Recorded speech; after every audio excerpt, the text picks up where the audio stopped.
अस्सलाम वालेकुम, मैं हूं अलीना फारूक शेख। आप देख रहे हैं प्रोग्राम रिपोर्ट कार्ड। सियासी मंजरनामे पर जो हलचल हो रही है उसको अपने तजियाकारों से समझने की कोशिश करेंगे, डिस्कस करेंगे और ये जो मुलाकातें और पेशरफ्त हो रही है इससे क्या मतलब अखज़ किया जाए, ये ज़रा अपने तजियाकारों के सामने सवाल रखते हैं और जानने की कोशिश करेंगे।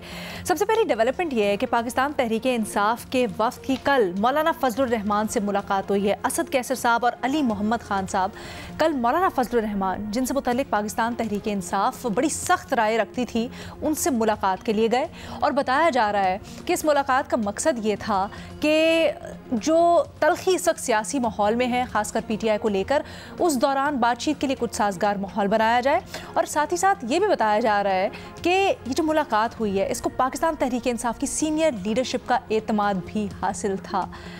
अब इसको ज़रा डिस्कस करेंगे, किस तनाजुर में लेना चाहिए इस मुलाकात को और इससे क्या निकल सकता है। बट इसके साथ साथ ये भी कि जो मंजरनामे पर इस वक्त डेवलपमेंट हो रही है उसमें एक तरफ तो मुस्लिम लीग नून के लिए देखा जा रहा है कि उनकी कानूनी रुकावटें भी एक एक करके दूर हो रही हैं और मुस्लिम लीग नून ये भी कहती है कि वज़ारत उज़्मा के लिए नवाज शरीफ उनके उम्मीदवार होंगे। और इल्ज़ाम लगाया जा रहा है मुस्लिम लीग नून के मुखालिफिन की तरफ से कि इस बार जो इलेक्शंस हैं उसके लिए मुस्लिम लीग नून के साथ कोई अंडरस्टैंडिंग हो गई है इस्टेब्लिशमेंट की, जिससे उनको फ़ायदा हो सकता है। अब ये जो इल्ज़ामात हैं इस दौरान ये बड़ा इम्पॉर्टेंट है कि जो इलेक्शंस हैं आने वाले, by the way election commission से मुतल्लिक भी आज ख़बर आई है कि इलेक्शन कमीशन ज़राए ये बताते हैं 2 दिन के अंदर सुप्रीम कोर्ट में एक रिपोर्ट जमा होने वाली है जिसके मुताबिक इलेक्शन कमीशन ऑफ पाकिस्तान ये कहेगा कि 28 जनवरी 2024 इलेक्शन का दिन होगा।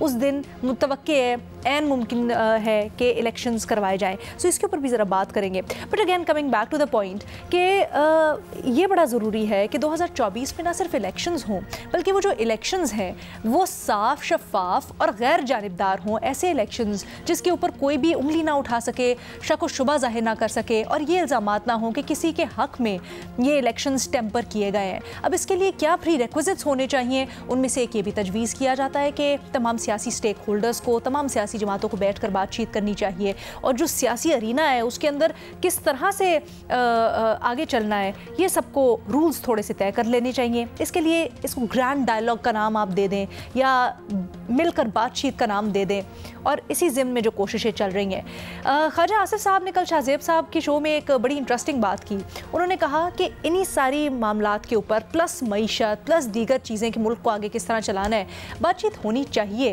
लेकिन ये जो ग्रैंड डायलॉग है ये इलेक्शन के बाद होना चाहिए।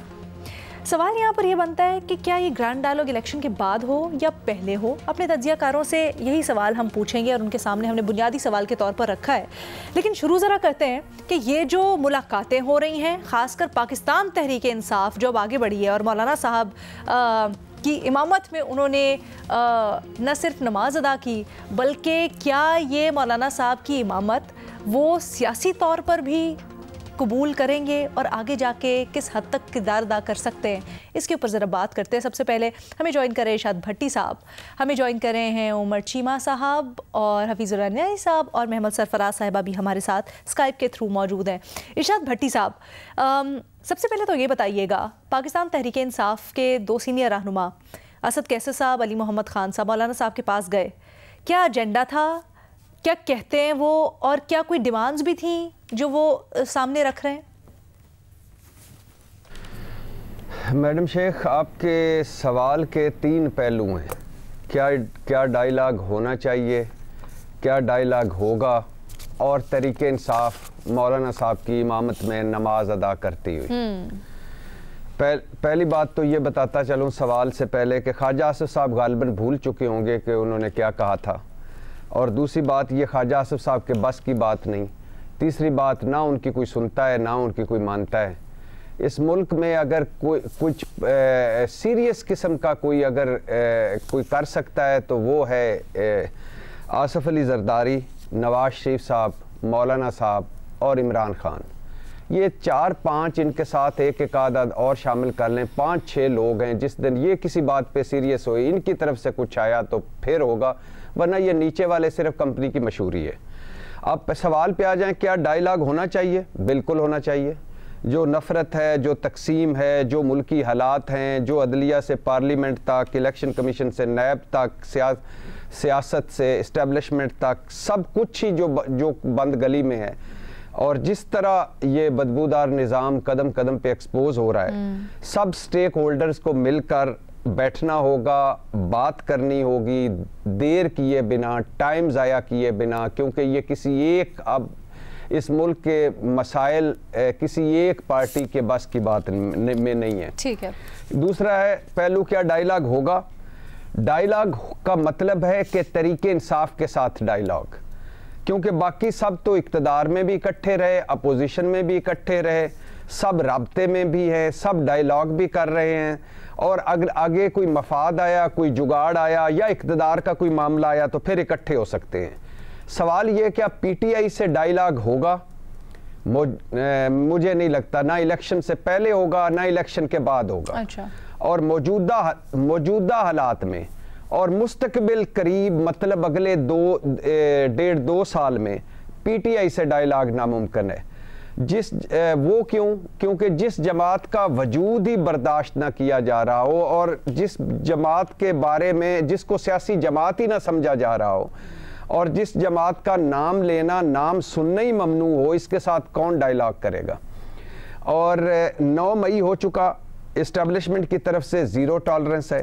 सियासी जमातें डायलॉग क्यों करेंगी? क्योंकि तरीके इंसाफ वाहिद ख़तरा है उनके वोट बैंक के लिए, उनकी सीटों के लिए, उनके अगले इक़्तिदार के लिए, और उसकी मकबूलियत और इसका वोट बैंक वो नहीं करेंगी। तीसरा है मैडम शेख, तरीके इंसाफ मौलाना साहब के घर जी। बात एक्चुअल थी ताज़ियत मौलाना साहब की सास की जो फौत हुई, अल्लाह उनकी मग़फ़िरत करे, उसके लिए ताज़ियत के लिए गए थे, मगर इसमें बहुत सारी बातें हुई। एक बात ये भी हुई, सुना जा रहा है कि असद कैसर साहब और अली मोहम्मद ख़ान साहब ने ये तासुर दिया कि हम जो अभी आपसे मिले और इसके बाद फ़लाँ से हमारा बैकडोर राब्ते हुए हैं और आइंदा भी हम मिलने वाले हैं, इसको इमरान खान साहब की तायीद हासिल है। मौलाना साहब और इमरान खान की जो मोहब्बत है वो आपको पता है, फजलू, डीज़ल, इस्लाम और रेंट, और दूसरी तरफ से यहूदी एजेंट, हमारा कल्चर तबाह करने वाला, और वगैरह वगैरह।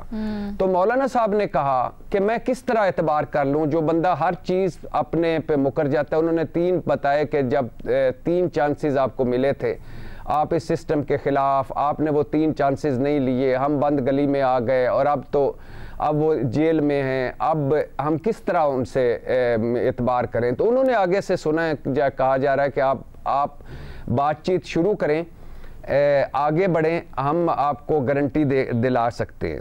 लेकिन असल बात यह है कि at the end of the day ना मौलाना साहब को इमरान खान पर एतबार है, और जो इमरान खान की करीबी ज़राए जो उनको जेल में मिल रहे हैं, वो भी कह रहे हैं कि वो मौलाना साहब के साथ या जो पीडीएम के लोग हैं इनके साथ इस वक्त वो कहते हैं कि मैं इत्तेहाद नहीं करता, अगर मैंने इत्तेहाद करना होता, बातचीत करनी होती, तो मैं यहाँ क्यों होता? तो अब बात बुनियादी तौर पे मैडम शेख ये है कि ये हलचल, ये मुलाकातें, ये बयानात, ये आनियाँ जानियाँ, इसकी एक और वजह भी है। इसकी एक और वजह है कि जो ही मौलाना साहब और तरीके इंसाफ वाले मिले, मैं आपको एक मिसाल दे रहा हूँ, साथ ही खुरम दस्तगीर साहब पहुँच गए और सरफराज बुगटी साहब घर पहुँच गए।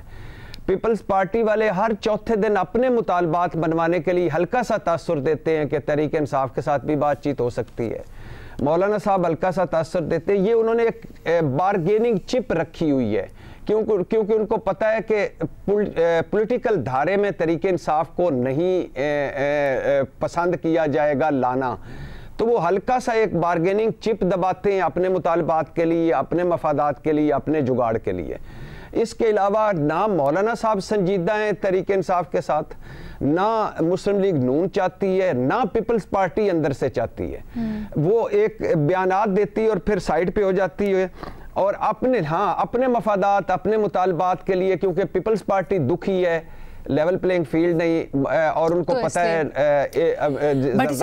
छोटे-छोटे 2-4 सवाल अगर आप नियाजी साहब के बात बिल्कुल मानी जा पूरी हो चुकी है कि इंशाल्लाह वज़ीर आज़म नवाज शरीफ, तो मौलाना साहब ने भी अपना हिस्सा लेना है, तो वो हल्का सा ये ट्विस्ट करते हैं, बाकी कोई इसमें कुछ भी नहीं होना, ना होने जा रहा है, ना इस वक्त इस पोजीशन में है तरीके इंसाफ के कोई मुतालबात बनवा सके या उनके साथ कोई बैठ सके। भट्टी साहब, मुझे 2-4 ज़रा चीज़ें वाज़ेह कर दें, लेकिन प्लीज़ मुख्तसर। एक, आपने कहा कि आपके ज़राए के मुताबिक चेयरमैन तहरीक इंसाफ ये नहीं चाहते कि मौलाना फजलुर रहमान से बात हो, लेकिन जो खबर आ रही है ज़राए से उसके मुताबिक तो ये जो दोनों हजरात गए हैं, इसको सीनियर लीडरशिप की आशीर्वाद हासिल थी और सीनियर लीडरशिप से हम सोचते हैं कि इमरान खान साहब शामिल होंगे उसमें। मैडम शेख, इस अब ये 2 टीयर्स हैं। एक है अभी आपको आगे जाके नियाजी साहब, आरिफ अलवी साहब की जो उनसे मुलाकात है वो भी बताएंगे। एक पूरा धड़ा है जो इस वक्त आपको नियाजी साहब को भी तज्जिया अभी से पता है जी जी, जो कोशिश कर रहा है कि ये हो जाए बातचीत, लेकिन जो कल की खबर है या परसों की खबर है इमरान खान की, वो कहते हैं कि मौलाना साहब से इत्तेहाद बिल्कुल नहीं, पीडीएम से इत्तेहाद बिल्कुल नहीं। ओके, पीपल्स पार्टी से इत्तेहाद के बारे में क्या कहते हैं? नहीं, पीपल्स पार्टी के बारे में वो कहते हैं कि पीपल्स पार्टी इस वक्त आउट है, वो सिंध की जमात है, हमें उनसे कोई फायदा ही नहीं, कोई फायदा नहीं। अच्छा, गारंटी की आपने बात की, वो कहते हैं गारंटी दे सकते हैं, ये कल मौलाना को पैगाम पहुंचाया, कैसी गारंटी? वो कहते हैं कि इमरान खान साहब हर बात से मुकर जाते हैं, या अगर हम इकट्ठे हों किसी सतह पे और किसी जगह पे वो इत्तेहाद तोड़ दें, या वो कह दें कि मैं तो था ही नहीं, मैं तो जेल में था, तो मुझे तो पता ही नहीं है, तो आपके पास क्या है और आपके पास क्या इख्तियार है, आपके पास एजेंडा क्या है। ये सारी गुफ्तगू हुई और इसके बाद अभी और एक मुलाकात सुना जा रहा है कि होगी मौलाना साहब के साथ तहरीक इंसाफ की। अच्छा, लेकिन वैसे ये गारंटी वाला पॉइंट मुझे अभी भी नहीं समझ आया कि अगर तहरीक इंसाफ के चेयरमैन तैयार ही नहीं है इत्तेहाद करने के ऊपर, तो फिर कैसे वो गारंटी दे सकते हैं पार्टी की? चले आगे जाके इसको डिस्कस करते हैं। कहते हैं कुछ लिख के लाएं, या इमरान खान साहब का कोई बयान, या इमरान खान साहब इस तरफ कोई बयान दें, या तहरीरी तौर पे बताएं, या कोई हमें पता चले कि वो चाहते हैं। एफिडेविट दे दें जी लिख के, हम आपसे इत्तेहाद करना चाहते हैं, 50 रुपए का स्टाम्प पेपर, 50 रुपए के स्टाम्प गारंटी दे के। अच्छा न्याय साहब, सर आप कहिएगा, कुछ बातें आपने कल भी हमसे शेयर की, लेकिन ये जो मुलाकात हो रही है, भट्टी साहब का आपने इसके मुतालिक तज्जिया सुना, क्या ये नतीजा खेज होगी? ये कितनी अहमियत इसको दें? प्लस जो एजेंडा लेके गई पीटीआई, उससे मुतालिक अगर आप हमें कुछ बता सके और आपका तज्जिया क्या है ओवरऑल? देखिए, पहले तो मैं एक बात कह दूं कि ये जो बातचीत है, मुज़ाकरात है, ये इतने जरूरी हैं जैसे इंसानी जिस्म को सांस की जरूरत है, इसलिए पाकिस्तान को इस मौके पे इस तरह के मुकालमे की डायलॉग की जरूरत है। कतई नजर होते हैं नहीं होते, कौन किसे कर रहा है, किस लेवल पे कर रहा है, मेरी इससे कतई नजर। ये जो बहरान है, ये इसका जो कोई हल तो कोई भी नहीं है, क्योंकि हम दलदल के अंदर धंसे हुए हैं, तो थोड़े से गर्दन तक धंसे हुए हैं। लेकिन एक मुलाकात जो है, ये इससे हो सकता है कोई रास्ता निकल आए, लेकिन इसमें फरीक पे शुमार है। अब ये है कि वो मनी न्याजी का शेर है कि हमेशा देर कर देता हूं मैं हर जरूरी काम करने में। तो इमरान खान साहब की बदकिस्मती है कि वो हमेशा देर कर देते हैं। ये काम उनको हमेशा, मैं हमें कहता हूं, इमरान खान साहब जो बात आज करें साल पहले इतनी कर देते हैं, तो इससे आधी पे हमारे क्राइसिस जो है या आपके क्राइसिस जो है कम हो जाते हैं। दूसरी बात यह है कि जुल्फिकार भुट्टो साहब के जो आखिरी 5 महीने थे, जो मुकदमा इस्लामाबाद सुप्रीम कोर्ट में चला, तो वो कस्टडी में थे कर्नल रफीउद्दीन साहब की। वो अपने लास्ट 323 डेज और जुल्फिकार भुट्टो जो है वो सबसे ज्यादा ऑथेंटिक अकाउंट है। भुट्टो साहब ने फाइव असैसिनेटेड, जो उन्होंने लाहौर हाई कोर्ट में मुकदमे के दौरान लिखी थी, ज्यादातर 90%, और ये किताब जो है ये ऑथेंटिक अकाउंट है कि दिस इज ओनली डॉक्यूमेंट के झूठी सच्ची में अवेलेबल है भुट्टो साहब के आखिरी 5 महीनों की। भुट्टो साहब ने कब ये कहा था? भुट्टो साहब कहते थे मैं डायलॉग नहीं करूंगा, और भुट्टो साहब पाकिस्तान में पहली बार कह चुका हूं कि मैं उनके साथ बेशुमार मेरी उनके रिजर्वेशन है, लेकिन एक कामिल नमूना थे सियासत का पाकिस्तान में कायद आज़म के बाद। मैं तो परफेक्ट सियासत के अंदर बंदा नहीं देखा जो जीर फहम फरासत वाले, लेकिन ये नहीं फैसला कर सके थे कि मैंने अपनी जान बचा ली तो मैं पाकिस्तान के ऊपर, दुनिया के ऊपर एहसान कर दूंगा और सियासत मेरी 9वें आसमान पहुंच जाएगी। उनका ये ख्याल था कि मुझे फांसी नहीं दे सकेगा जनरल ज़ियाउल हक, क्योंकि जनरल ज़ियाउल हक जो है पब्लिक ओपिनियन जो है पूरा का पूरा पाकिस्तान में पड़ा है। ये बात हर जगह दोहराते हैं। इफ आई एम असैसिनेटेड में भी वो ये समझ रहे थे कि ये मैं अपनी इमेज बिल्डिंग कर रहा हूँ और ये सारा कुछ मैं ये बातें इसलिए मेरी तजज़िया है। अब जब एक मौका आया कि भुट्टो साहब की वो जो है सुप्रीम कोर्ट का डिसीजन आ गया, तो भुट्टो साहब ने नुसरत भुट्टो साहब मीटिंग बुलाई जिसके अंदर कर्नल रफी साहब मौजूद होते थे। वैसे भी रिकॉर्डिंग होती है और वहाँ पे सारे माइक लगे होते हैं।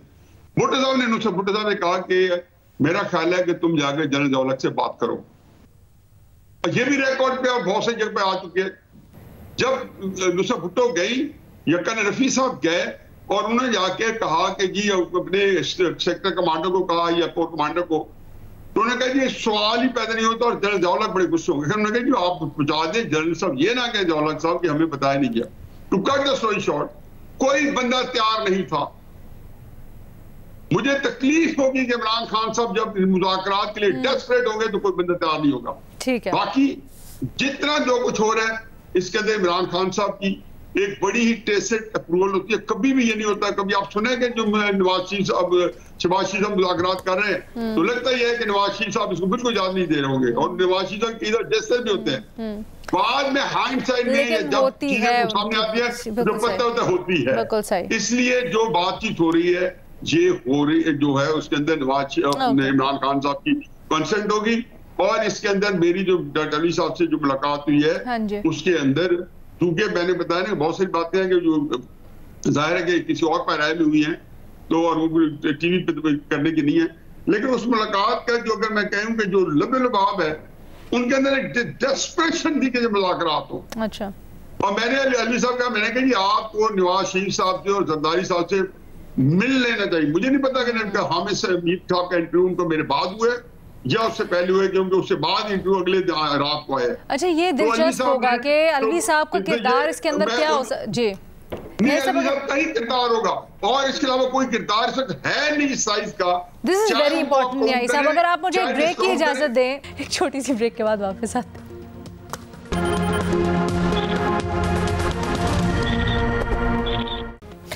मुल्क की सियासत में कुछ जो हलचल हो रही है उसको हम डिस्कस कर रहे हैं।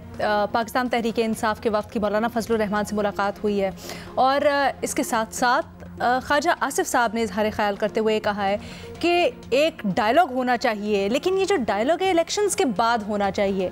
उमर चीमा साहब, क्या राय है आपकी इसके ऊपर? देखिए, ये मुतालबे तो पहले भी होते आए हैं और आइंदा भी होते रहेंगे, लेकिन ये है कि हमारी ज़्यादा बातें हवाई किस्म की होती हैं, कोई उसका हाका नहीं होता। उस डायलॉग का क्या स्ट्रक्चर होगा, वो कौन इनिशिएट करेगा। पहली बात तो जिस तरह अभी मौलाना फजलुर रहमान के हवाले से बात हो रही थी और हम जो इमरान खान हैं उनको एक बड़ा एक तासर ये था कि शायद जैसे वो एक बहुत अमन के एक अलंबरदार हैं, ऐसा भी नहीं है। हमारी सियासत में जो पहले 90 की दिहाई में सियासत होती रही और एक स्टेज पर जाकर PMLN और पीपल्स पार्टी ने ये लर्न किया कि हम जो एक चौराहे में खड़े होकर एक दूसरे से लड़ते हैं, कोई उसका तीसरा फ्रीक फ़ायदा उठाता है, तो हमें ये मामला ख़त्म करना चाहिए, हमें एक मैच्योरिटी शो करनी चाहिए।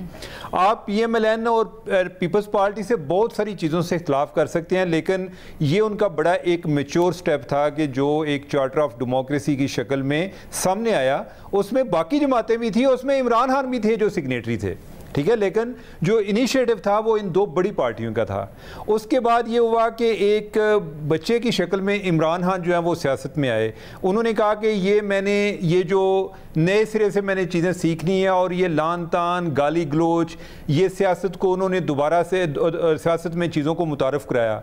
सो मच कि उन्होंने ओवरऑल गेम के रूल ऑफ गेम ही उन्होंने चेंज कर दिए और एक स्टेज पे जो उनका अभी भी जो वोट है ज़्यादातर उसमें एक नज़रियात कम होते हैं और ज़्यादा वो नफ़रत है कि यही लोग उनके जो लोग हैं, अगर आप उनको ये पूछ लें कि क्या अगर आपको एक चॉइस करनी पड़े कि इस्टेब्लिशमेंट के दरमियान और नवाज शरीफ के दरमियान, तो आप किसकी तरफ जाएंगे? वो अभी इनका दावा है ना कि हम सिविल सुपरमेसी की बात कर रहे हैं, तो उनका जो जवाब है वो इस्टेब्लिशमेंट आएगी, वो इस्टेब्लिशमेंट को फिर भी चूज़ करेंगे, नवाज शरीफ के खिलाफ वो उसके साथ वो ताल्लुक नहीं रखना चाहेंगे। तो ये इस चीज़ का आगाज़ तो इमरान खान ने किया है, और हम जब नफरत की सियासत की बात करते हैं तो हमें ये चीज़ गैर मुबहम अंदाज में करनी चाहिए कि इसकी हालिया सालों में बुनियाद इमरान खान ने रखी है। ठीक है, अब दूसरी बात यह है कि 9 मई से पहले इमरान खान इस पोजीशन में थे कि जिधर वो एक तरह जो कहते हैं ना कि मास्टर ऑफ द रोस्टर, वो अगर डायलॉग करना चाहते तो बड़ी एक पोजीशन ऑफ स्ट्रेंथ से कर सकते थे, उन्होंने नहीं किए। उन्होंने अपनी पार्टी में भी कल्चर ये मुतारफ़ कराया कि उनके जो इर्द गिर्द लोग हैं, और वो ऑफ द रिकॉर्ड ये कहते थे कि हम, कई ऐसे लोग भी थे वो कहते थे कि उनको पूछते थे कि आप अच्छे भले सुलझे शख्स हैं तो आप टीवी पर जाके बड़ी अजीब सी बातें करते हैं। वो कहते हैं अगर हम ये ना करें तो टीवी पर जाने नहीं देते। अब टीवी पर जाने की भी लोगों को इतना इंसेंटिव है कि उसके लिए उन्हें अपना किरदार भी बदलना पड़ता है। तो क्या अली मोहम्मद जो हैं या जो दूसरे हैं कैसर साहब, असद कैसर साहब, ये कुछ कर सकते हैं? ये इमरान खान के बगैर नहीं कर सकते। अच्छा, इमरान खान, अभी ये जो बात हो रही थी जी कि इमरान खान की क्या गारंटी है, ये बात मौलाना फजलुर रहमान की बिल्कुल दुरुस्त है कि इमरान खान एक तो जो भी कोई इस तरह के बाकियों के साथ मुज़ाकरात होते हैं वो डायरेक्ट करते नहीं है, ताकि उनके पास ये एक अपॉर्चुनिटी रहे कि कल उन्होंने बैकआउट करना है, उससे मुकरना है तो कहेंगे ये चले गए थे, मुझे क्या पता, और वो करते आए हैं। दूसरी चीज ये है कि जो मैंने शुरू में बात की कि नफरत की सियासत का मामला, बड़े इलेक्शंस के मामले पे हमने देखा, वो तारीख के मामले पे जब शाह महमूद कुरैशी, फवाद चौधरी वगैरह बैठे तो मामला बेहतर हो सकते थे, बल्कि पाकिस्तान तहरीक इंसाफ के हक में सुलझ सकते थे। लेकिन बाद में जब सब कुछ तय करके तो स्टोरी अंदर पता चली कि चेयरमैन तहरीक इंसाफ मुज़ाकरात के हक में नहीं है। एग्जैक्टली ये इशू है। अब दूसरा ये है कि जो राइट नाउ अभी जो एक तो ख्वाजा आसिफ साहब ने बात की ना कि इलेक्शन के बाद होने चाहिए मुज़ाकरात या नेशनल डायलॉग, तो राइट इस वक्त पे किसी को सूट नहीं करता, क्योंकि अभी तो जो इन इलेक्शन की तरफ जाना है ये हीट बढ़ेगी और ये एक दूसरे को इल्ज़ाम तराशी इन्होंने करनी है। सियासत अभी अमन की सियासत तो ये कर नहीं सकते। तो इमरान खान जो है उनके लिए भी ये चीज़ इंपॉर्टेंट है कि जो पहले इलेक्शन के रिजल्ट देख लें उसके बाद वो मुज़ाकरात की तरफ जाएंगे, और नून लीग के लिए भी ये इंपॉर्टेंट है कि इलेक्शन के बाद वो मुज़ाकरात करें। जहाँ तक वैसे नेशनल डायलॉग की बात है, ये इतना ज़रूरी है। अगर मैं यानी कि मुझे इस मामले में कोई तजवीज़ देनी हो तो मैं समझता हूँ कि आगे वैसे ही नेशनल गवर्नमेंट होनी चाहिए जिसमें बेशक आप पीटीआई की नुमाइंदगी भी हो, क्योंकि हमारा मुल्क जिस धाने पे पहुंचा हुआ है, ये जब तक ये नफरत की सियासत होगी, जब तक इश्यूज़ के बगैर सियासत होगी, आप आगे चल नहीं सकते। आपको इस टाइम रिफॉर्म्स की अशद ज़रूरत है। अगर आपकी इस्लाहात सियासत की नज़र होंगी तो ये मुल्क कहीं का नहीं रहेगा, और इस्लाहात के बगैर आपके पास चारा नहीं है। तो और एक और इम्पॉर्टेंट चीज़ कि ये तमाम जमातें, इनका ये दावा है, इनको आप जिस तरह पूछ लें, नून लीग वाले अलहदा रो रहे होते हैं, पीपल्स पार्टी वाले अलहदा, पीटीआई वाले अलहदा, ये सारे इस्टेब्लिशमेंट की बात कर रहे होते हैं। अब अगर ये इस्टेब्लिशमेंट से भी एक डिस्टेंस क्रिएट करना चाहते हैं तो उसका तरीका यह है कि अपने मामलात को इस्टेब्लिशमेंट के पास ना लेकर जाएं, और उसका तरीका यह है कि आपको फिर कोई चार्टर ऑफ डेमोक्रेसी की तरह कोई ऐसा कोई चीज़ें, कोड कोई आपको एग्री करना पड़ेगा कि जिधर आपने मामला कोई आप रूल ऑफ गेम जो है उन पर एग्री कर लें, और उस पर कायम क्या फायदा?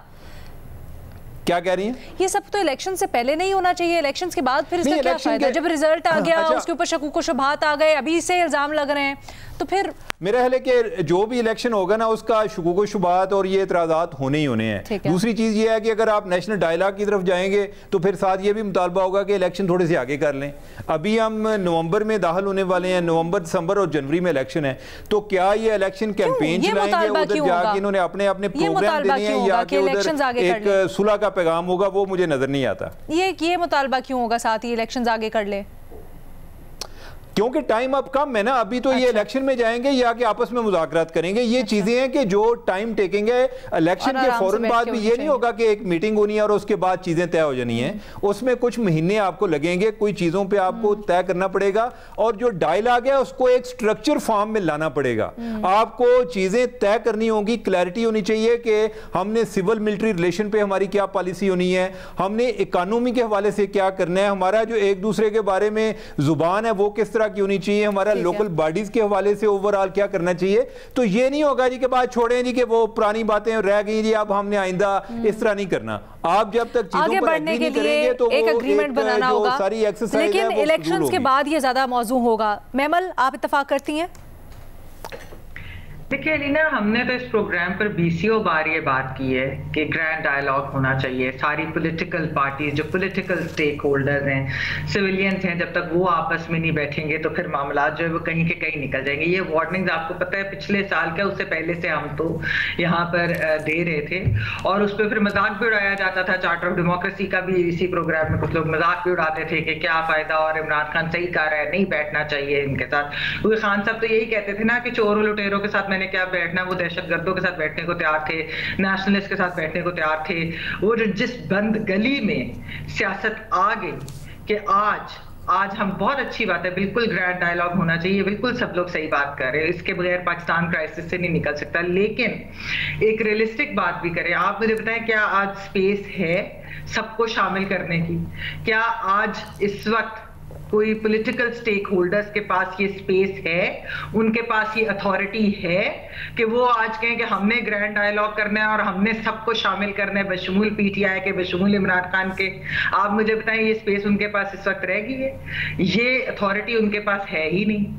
वो बात तो कर रहे हैं कि हम करना चाहते हैं, हम करेंगे, हम इलेक्शंस की बात करेंगे या जब भी वो बात ये करेंगे, लेकिन क्या हमें ये याद नहीं कि ये जो शहबाज शरीफ साहब थे, जब ये लीडर ऑफ अपोजिशन थे, तो तब भी चार्टर ऑफ इकोनॉमी की बात करते थे, हुकूमत में आने के बाद भी ये कहते थे बात कर ले, लेकिन एक बंद गली आ गई और वो इतना ज्यादा कन्फ्रंटेशन बढ़ गई लीना, इतनी ज्यादा कन्फ्रंटेशन बढ़ गई कि आज वो स्पेस ही नहीं रही। मुझे लगता है कि जो पॉलिटिकल पार्टीज जो भी हुकूमत में कल को आएगी, वो जरूर उनको ये कहना भी चाहिए और इंसिस्ट करना चाहिए कि हमें ग्रैंड डायलॉग करना है और सब स्टेक होल्डर्स के साथ करना है, सब पार्टीज बशमूल पीटीआई के, बशमूल इमरान खान साहब के, क्योंकि उसके बगैर, इतने बड़े स्टेक होल्डर के बगैर आप कैसे कोई डायलॉग कर सकते हैं। लेकिन मुझे ये फिर भी फील होता है कि इनके पास ये अथॉरिटी नहीं। दूसरी तरफ मैं ये भी कहती चलूं कि ये भी बात करते हैं ग्रैंड डायलॉग किया सब कुछ, लेकिन हमें ये भी मालूम है कि यहां पर एक सोच पीएमएलएन के अंदर ये भी है कि जिनका मसला है,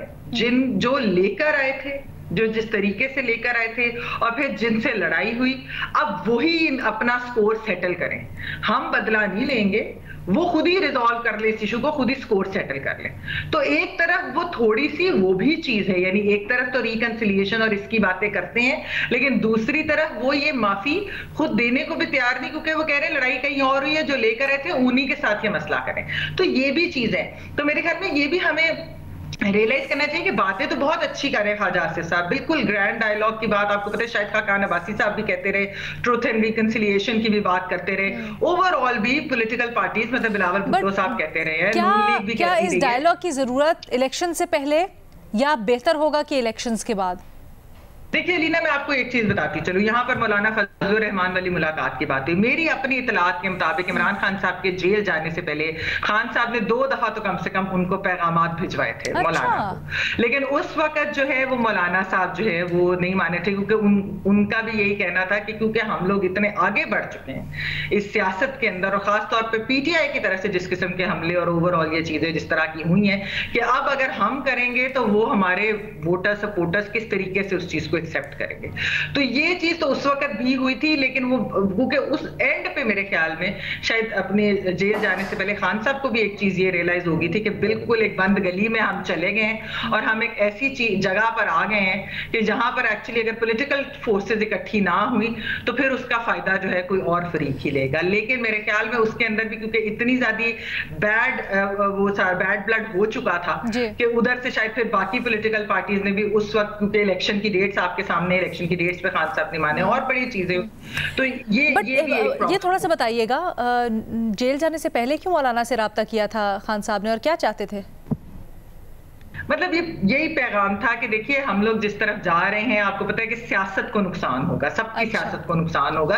बेसिकली वही जो देखिए आज जो लीना जो चीजें हमें नजर आ रही थी, आपको पता है कि हम लोगों ने तब भी यही बात कहते थे कि इस नहज तक ना पहुंचा दें कि जहां पर सियासतदानों के पास स्पेस ना रहे कि वो कल आपके लिए भी स्टैंड ना ले सके। महमल, ये बात आपकी अपनी जगह, इसको मैं आगे बढ़ाऊंगी जाके, लेकिन मुझे ये बताइएगा कि इस वक्त इलेक्शन से पहले बातचीत या फिर इलेक्शंस के बाद, क्या मौजूद वक्त है? मेरे लिए तो राइट टाइम होता है फौरी, यानी कि देखिए ये इलेक्शन से पहले डायलॉग जब आपने करना है, बिल्कुल नहीं, बिल्कुल अभी फौरी करें, आप ये इनिशिएट करें। इलेक्शनों के बाद भी बात चलती रहेगी, जिस तरह उमर ने कहा, ये कोई एक दिन का तो मामला है नहीं, एक बैठक में तो नहीं होना, तो स्टार्ट तो करें, आप इनिशिएट फौरी करें। एक छोटी सी ब्रेक की इजाजत दीजिएगा, ब्रेक के बाद वापस आते हैं, मजीद डिस्कस करेंगे। बातें की जा रही हैं ग्रैंड डायलॉग की, लेकिन इसके ऊपर मौक़िफ़ अलग अलग है। हमारे तज्ज़ियाकारों का भी ऐसा ही है कि सबकी राय थोड़ी सी मुख्तलिफ। इरशाद भट्टी साहब, आप ब्रेक से पहले कुछ ऐड भी करना चाह रहे थे, और ये भी कहिएगा मौजू वक्त क्या हो। बहुत से चैलेंजेस हैं, और सबसे बड़ा चैलेंज इंतखाबात के लिए ये कि अगर एक बड़ी सियासी जमात इंतखाबात का हिस्सा नहीं होगी, जिसके ऊपर अभी बहुत शकूक व शुबहात हैं, तो वो इंतखाबात किस तरह से काबिल कबूल होंगे? क्या उनको सही इंतखाबात माना जा सकता है? क्या ये सारे मामलात इलेक्शन से पहले तय नहीं होने चाहिए? हमेशा देर कर देता हूँ मैं हर काम करने में, ज़रूरी बात कहनी हो, कोई वादा निभाना हो, इसे आवाज़ देनी हो, इसे वापस बुलाना हो, हमेशा देर कर देता हूँ मैं। मैडम शेख, विदाउट पीटीआई 9 मई को आप उनके मुजरमों को एक साइड रखें, विदाउट पीटीआई इलेक्शन की क्रेडिबिलिटी सिफर होगी। अगर उनको लेवल प्लेइंग फील्ड नहीं मिलेगा, अगर उनको इलेक्शन में भरपूर हिस्सा लेने का मौका नहीं मिलेगा। वो पेशावर हाई कोर्ट के जज साहब का है कि उन्होंने कहा कि आतिफ खान के घर छापा क्यों मारा कारने में, उन्होंने कहा जी आतिफ खान मफरूर है। उन्होंने कहा भाई वक्त बदल गया है, अब तो मफरूरों को प्रोटोकॉल में लाया जा रहा है। तो पीटीआई के बगैर इलेक्शन आप अगर नवाज शरीफ साहब का मुकाबला नवाज शरीफ से कराना है तो वो कर लें, और वो लेकिन उसका कोई फ़ायदा नहीं होगा। दूसरी बात मैडम शेख, 6 मरतबा मेरे कायदे इनकलाब ने कोशिश की, जो 9 मई के बाद से अब तक इस्टेब्लिशमेंट से मुज़ाकरात के लिए या बातचीत के लिए या कोशिश की, जो नहीं हुई। एक मरतबा जरदारी साहब से बड़ी सीरियस कोशिश हुई, दरमियान में दोस्त पड़े हुए थे, जो उनके भी दोस्त थे और उनके भी दोस्त हैं, और आजकल बाहर हैं। और तीसरी कोशिश, और आजकल केसेस का भी सामने है जी, और आजकल केसेस का भी सामने वही वाले जी जिन पे सुप्रीम कोर्ट का केस खुला हुआ है। जी अच्छा। एक वो थे और एक और थे। तीसरी तरफ एक जिनके अभी कोई रेड वारंट निकलने की बात हो रही थी, उन्होंने एक कोशिश की ओवरसीज चैप्टर्स वालों के साथ मिलकर मुस्लिम लीग नून से। अच्छा। लेकिन जो जरदारी मौलाना साहब की मेरी इतला के मुताबिक कोई नहीं, और ये लास्ट होगी कि मौलाना साहब के साथ पीटीआई कोई करे बातचीत, क्योंकि 2 वजह, एक तो मौलाना साहब को वो इतना बड़ा स्टेक होल्डर नहीं समझते, दूसरा मौलाना साहब और उनकी आपस की जो है केपी है, और फिर बहुत सारी चीज़ें हैं जिसके वजह से नहीं।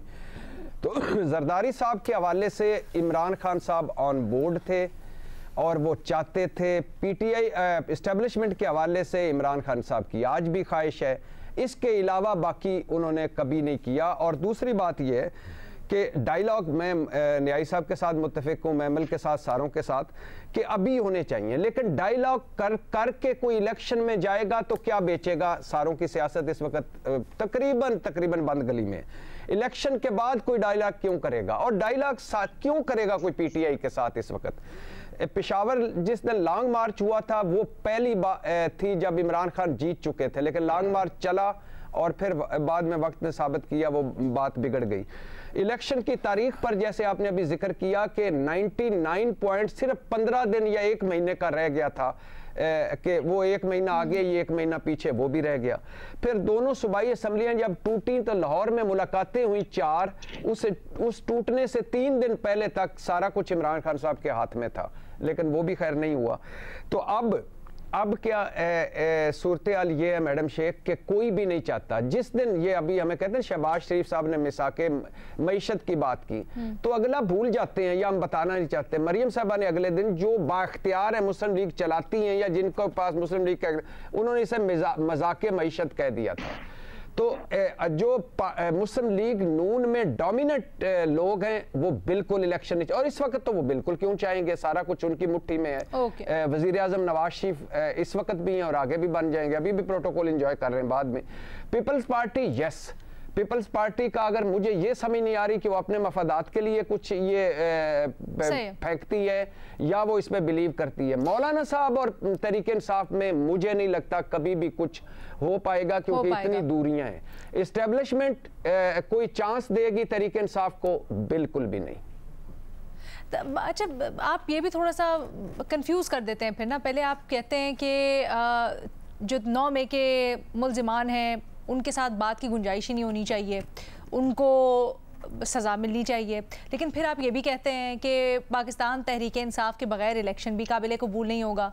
तो या तो भट्टी साहब सज़ा का ये कर लें कि उनको सज़ा हो, उनके ख़िलाफ़ कार्रवाई हो, या फिर आप बता दें कि क्या करना है आगे इलेक्शंस के अंदर, किस तरह से वजाहत हो। मैडम शेख, यही एक कन्फ्यूजन है कि जैसे ऐसा लगता है कि पूरी तहरीक इंसाफ 9 मई में मुलव्वस है या पूरी तहरीक इंसाफ ने हमला किया था। आप जो चार्जशीट है या जो जिन पर FIR दर्ज हुई हैं या जिनको मुल्ज़म समझा जा रहा है वो कितने लोग हैं? 10 होंगे, 15 होंगे, 20 होंगे, 25 होंगे, 30 होंगे, 102 तो वो अभी। लेकिन बाकी जो तहरीक इंसाफ है उनको हिस्सा लेने देना चाहिए, हिस्सा लेना चाहिए। और अगर उनको हिस्सा मुकम्मल ना मिला और मुकम्मल लेवल प्लेइंग फील्ड के साथ ना मिला, वैसे लेवल प्लेइंग फील्ड के ऊपर तो पीपल्स पार्टी को भी कहते थे आज दूसरी तहफ़्फ़ुज़ात है। अच्छा, न्याज़ी साहब ने बड़े मजे की, ठीक है, मैंने एक छोटी सी बात ऐड करनी है। चले मैमल, प्लीज क्विकली एंड शॉर्टली। जी रीना, देखिए मैं जो आपको बात ये कर रही थी ना कि हमने इलेक्शंस, जो आपने भी जिसकी एग्जांपल दी कि जब इलेक्शंस डेट के लिए PTI को बुलाया और फिर खान साहब नहीं माने ना, उनकी पार्टी के लोग आके बैठ के थे, वो किस लिए था? वो PDM की हुकूमत थी ना, शहबाज शरीफ की हुकूमत थी, वजीर आजम शहबाज शरीफ की, ठीक है, उसमें पीपल्स पार्टी भी शामिल थे। वो चाहते थे कि एक डायलॉग हो जाए, इलेक्शन डेट के ऊपर कंसेंसस हो जाए, ताकि कोई चीज जो कन्फ्रंटेशन की तरह एक नजर आ रही थी चीज जा रही है वो ना आ जाए। अच्छा, वो नहीं मानेंगे। अभी भी जो सारे इकट्ठे होने की बात करते हैं वो किस लिए करते हैं कि जब चार्टर ऑफ डेमोक्रेसी, क्योंकि वो इतनी बड़ी चीज थी कि जिसकी वजह से नहीं सुने लीना, सिर्फ एक सेकंड, कि पीपल्स पार्टी और नून लीग एक दूसरे के खिलाफ इसलिए इस्तेमाल नहीं हो रही थी कि वो हुकूमतें नहीं उन्होंने गिरानी थी किसी तीसरी कुव्वत के कहने पे। इमरान खान साहब को तैयार किया गया और इसीलिए लाया गया। अब खान साहब को भी ये चीज नजर आ रही है कि अगर पीपल्स पार्टी, जमाते JUIF, PTI, PMLN ये सारी एक जगह खड़ी हो जाए, सियासी जमातें इकट्ठी खड़ी हो जाए, तो वो एक्चुअली जो है थोड़ा सा फाइट बैक कर सकती हैं। न्याज़ी साहब ने बड़ी अहम बात कही थी उमर, कि सदर मुमलिकत का इस सारे के सारे के अंदर किरदार बड़ा अहम, न सिर्फ अहम बल्कि उन्हीं का किरदार है इस वक्त। क्या समझते हैं इस वक्त डायलॉग की गुंजाइश भी है और सदर का किरदार कितना अहम हो सकता है? देखिए, मेरे ख्याल है कि सदर साहब जो है उनका एक अलामती ओहदा है, इससे ज़्यादा उनका कोई किरदार नहीं है। वो इस ओहदे के होते हुए, सदर होते हुए जो भी बयान देते हैं वो ज़्यादा पढ़ा जाता है, वो देखा जाता है, वो सुना जाता है। बाकी सदर साहब जो हैं वो यानी कि मेरा नहीं ख्याल कि उनकी कोई बहुत ज़्यादा इस मामले में अहमियत है या वो कोई उनके पास कोई ऐसा लिवरेज है कि जिसमें वो किरदार अदा कर सकते हैं। अच्छा, दूसरी बात यह है कि जब हम पीपल्स पार्टी PTI की लेवल प्लेइंग फील्ड की बात करते हैं तो मेरे ख्याल ये आधी बात है।